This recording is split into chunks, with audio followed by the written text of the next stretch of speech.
आज का पहला पाठ सामुएल का पहला ग्रंथ अध्याय 1 पद संख्या 9 से 20। किसी दिन जब अन्ना का परिवार शीलो में भोजन कर चुका था तो वह उठकर प्रभु के मंदिर गई। उस समय याजक एली मंदिर के द्वार के पास अपने आसन पर बैठा हुआ था। अन्ना दुखी होकर प्रभु से प्रार्थना करती थी और आंसू बहाती हुई उसने यह प्रतिज्ञा की, विश्वमंडल के प्रभु, यदि तू अपनी दासी की दयनीय दशा देखकर उसकी सुधि लेगा, यदि तू अपनी दासी को नहीं भुलाएगा और उसे पुत्र प्रदान करेगा, तो मैं उसे जीवन भर के लिए प्रभु को अर्पित करूंगी और कभी उसके सिर पर उस तारा नहीं चलाया जाएगा। जब वह बहुत देर तक प्रभु से प्रार्थना करती रही तो एली उसका मुख देखने लगा। वह धीमे स्वर से बोलती थी। उसके होंठ तो हिल रहे थे किंतु उसकी आवाज नहीं सुनाई दे रही थी।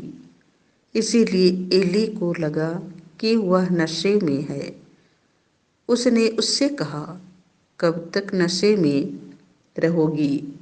जाओ और नशा उतारने दो। अन्ना ने यह उत्तर दिया, महोदय, ऐसी बात नहीं है। मैं बहुत अधिक दुखी हूँ। मैंने ना तो अंगूरी पी और ना कोई दूसरी नशीली चीज। मैं प्रभु के सामने अपना हृदय खोल रही थी। अपनी दासी को बदचलन का समझे।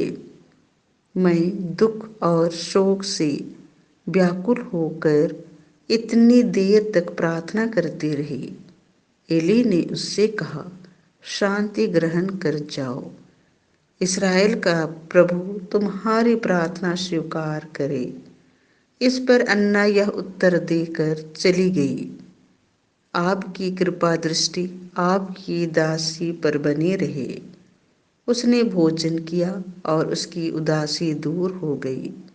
दूसरे दिन वे सवेरे उठे और प्रभु की आराधना करने के बाद रामा में अपने घर लौट गए।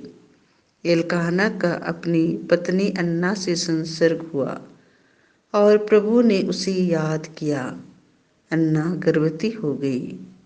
उसने पुत्र प्रसव किया और यह कहकर उसका नाम सामुएल रखा, क्योंकि मैंने उसको प्रभु से मांगा है। यह प्रभु की वाणी है।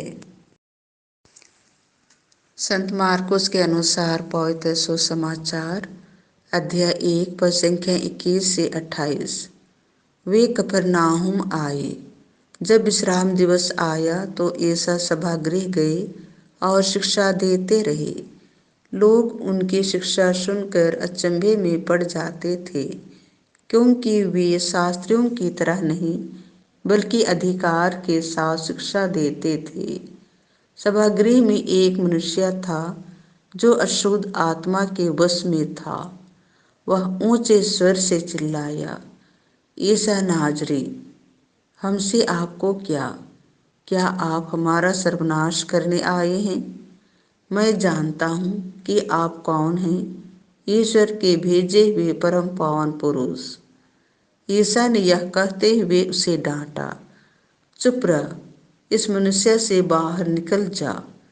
अब दूत उस मनुष्य को झकझोर कर ऊंचे स्वर से चिल्लाते हुए उससे निकल गया।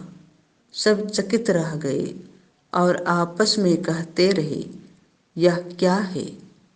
यह तो नई प्रकार की शिक्षा है। वे अशुद्ध आत्माओं को भी आदेश देते हैं और वे उनकी आज्ञा मानते हैं। ईसा की चर्चा शीघ्र ही गलीलिया प्रांत के कोने कोने में फैल गई। यह प्रभु का सुसमाचार है।